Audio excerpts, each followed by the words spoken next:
देवदासी प्रथा भारतीय इतिहास का एक पेचीदा और विवादास्पद हिस्सा है।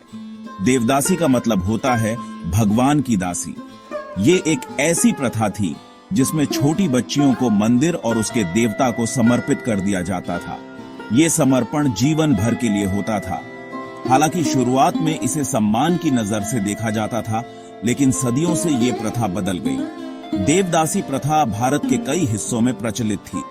ये कर्नाटक, आंध्र प्रदेश और तमिलनाडु जैसे राज्यों में खास तौर पर प्रचलित थी। इस प्रथा की शुरुआत सदियों पहले हुई थी और समय के साथ इसमें काफी बदलाव आया। देवदासी प्रथा की जड़ें प्राचीन भारत में देखी जा सकती हैं। यह प्रथा धार्मिक और सांस्कृतिक जीवन का एक महत्वपूर्ण हिस्सा थी, जिसमें देवदासियों को मंदिरों में भगवान की सेवा के लिए समर्पित किया जाता था। कुछ विद्वान इसे 6ठी शताब्दी ईस्वी से जोड़ते हैं, चालुक्य वंश के दौरान। इस समय के दौरान देवदासियों की भूमिका केवल धार्मिक अनुष्ठानों तक सीमित नहीं थी, बल्कि वे कला और संस्कृति के संरक्षण में भी महत्वपूर्ण भूमिका निभाती थीं। शुरुआत में देवदासियों को समाज में सम्मानजनक स्थान प्राप्त था। उन्हें न केवल धार्मिक अनुष्ठानों में भाग लेने का अधिकार था, बल्कि वे समाज के उच्च वर्गों में भी सम्मानित थीं। उन्हें पवित्रता और भक्ति का प्रतीक माना जाता था। उनकी भक्ति और कला के प्रति समर्पण ने उन्हें समाज में एक विशेष स्थान दिलाया। उनके कर्तव्यों में पूजा पाठ करना, मंदिरों का रखरखाव और भरतनाट्यम जैसे शास्त्रीय नृत्य करना शामिल था। वे धार्मिक और सांस्कृतिक जीवन के अभिन्न अंग थे। समय के साथ देवदासी प्रथा में महत्वपूर्ण बदलाव आए।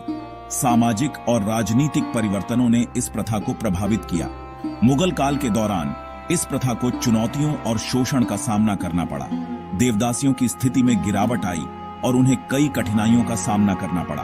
ब्रिटिश उपनिवेशवाद के आगमन ने भी इस परंपरा को प्रभावित किया।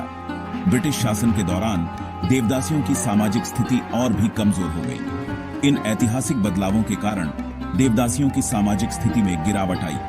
वे जो कभी समाज में सम्मानित थीं, अब शोषण और सामाजिक कलंक का सामना कर रही थीं। जो कभी एक पूजनीय प्रथा थी, वह शोषण और सामाजिक कलंक से जुड़ गई। इस प्रकार देवदासी प्रथा का ऐतिहासिक विकास एक जटिल और बहुआयामी प्रक्रिया रही है।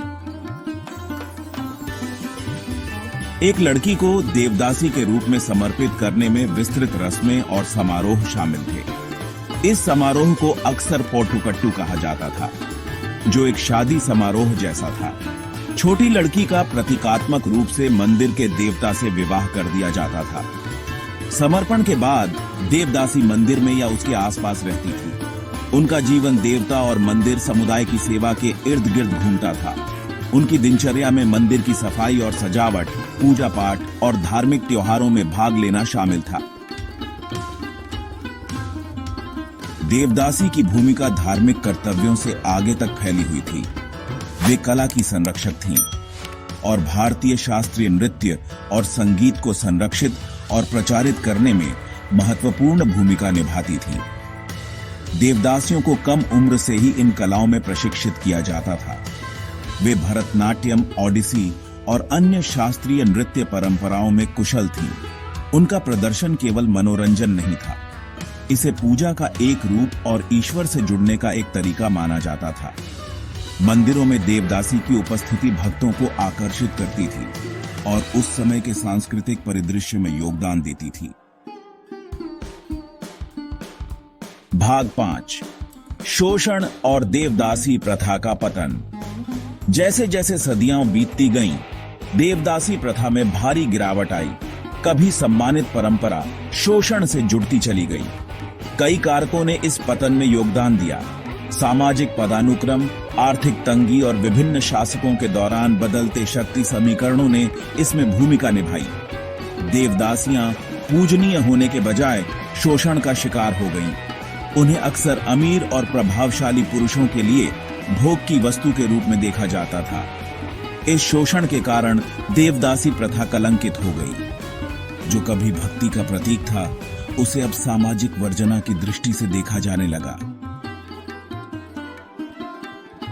भाग 6, समाज सुधारक और देवदासी प्रथा के खिलाफ लड़ाई। देवदासियों की दुर्दशा पर किसी का ध्यान नहीं गया। 19वीं सदी के अंत और 20वीं सदी की शुरुआत में ऐसे समाज सुधारकों का उदय हुआ जिन्होंने इस प्रथा में निहित अन्याय को पहचाना। ये सुधारक करुणा और सामाजिक न्याय की इच्छा से प्रेरित होकर देवदासी प्रथा को खत्म करने के लिए अथक संघर्ष करते रहे। इस आंदोलन की सबसे प्रमुख हस्तियों में से एक डॉ. मुथुलक्ष्मी रेड्डी थीं। एक चिकित्सक और सामाजिक कार्यकर्ता, उन्होंने अपना जीवन महिलाओं और बच्चों के अधिकारों की वकालत करने के लिए समर्पित कर दिया। उनके प्रयासों ने अन्य सुधारकों के साथ मिलकर देवदासी प्रथा के खिलाफ कानूनी कार्रवाई का मार्ग प्रशस्त किया। भाग 7, कानूनी उन्मूलन और उसके बाद। समाज सुधारकों के अथक प्रयासों का परिणाम देवदासी प्रथा के कानूनी उन्मूलन के रूप में सामने आया। इन सुधारकों ने न केवल अपने समय और संसाधनों का बलिदान दिया, बल्कि उन्होंने समाज में जागरूकता फैलाने के लिए भी कड़ी मेहनत की। उनके प्रयासों ने अंततः सरकार को इस प्रथा के खिलाफ सख्त कानून बनाने के लिए प्रेरित किया। 1947 में भारत को स्वतंत्रता मिली और इसके साथ ही सामाजिक सुधार पर नए सिरे से ध्यान केंद्रित किया गया। स्वतंत्रता के बाद देश ने अपने सामाजिक ढांचे को सुधारने के लिए कई कदम उठाए। यह समय था जब समाज के विभिन्न वर्गों ने एकजुट होकर बदलाव की मांग की। छोटी लड़कियों को देवदासी के रूप में समर्पित करने को अपराध घोषित करने के लिए कानून बनाए गए। इन कानूनों का उद्देश्य न केवल इस प्रथा को समाप्त करना था, बल्कि उन लोगों को भी सजा देना था जो इस अमानवीय प्रथा को जारी रखने की कोशिश करते थे। हालांकि कानूनी उन्मूलन एक महत्वपूर्ण जीत थी, लेकिन इस प्रथा को पूरी तरह से मिटाने का रास्ता लंबा और कठिन था। समाज में गहरे बैठे हुए अंधविश्वास और परंपराओं को बदलना आसान नहीं था। इसके लिए निरंतर प्रयास और जागरूकता की आवश्यकता थी। गहरी जड़ें जमा चुके सामाजिक रीति रिवाज और आर्थिक असमानताएं चुनौतियां पेश करती रहीं। ग्रामीण क्षेत्रों में जहां शिक्षा और जागरूकता की कमी थी, वहां इस प्रथा को समाप्त करना और भी मुश्किल था। आर्थिक असमानताओं ने भी इस समस्या को और जटिल बना दिया।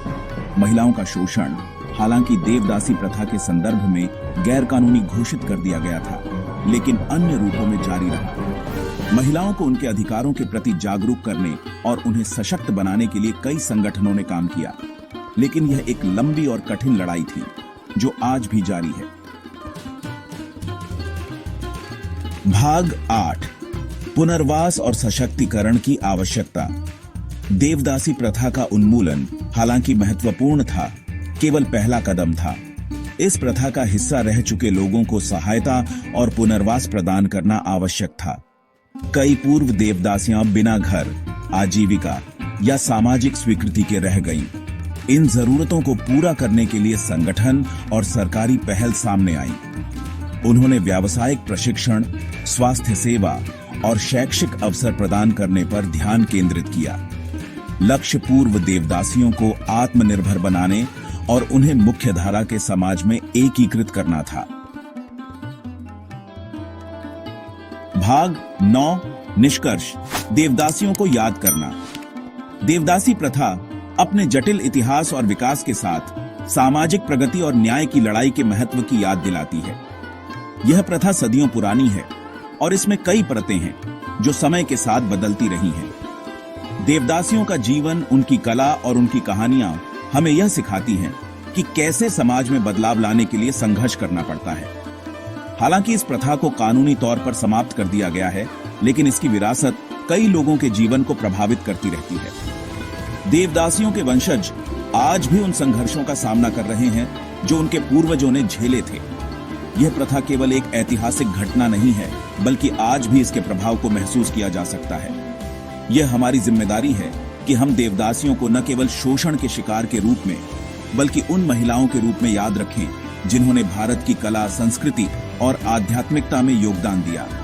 उनकी नृत्य कला, संगीत और धार्मिक अनुष्ठानों में उनकी भागीदारी ने भारतीय संस्कृति को समृद्ध किया है।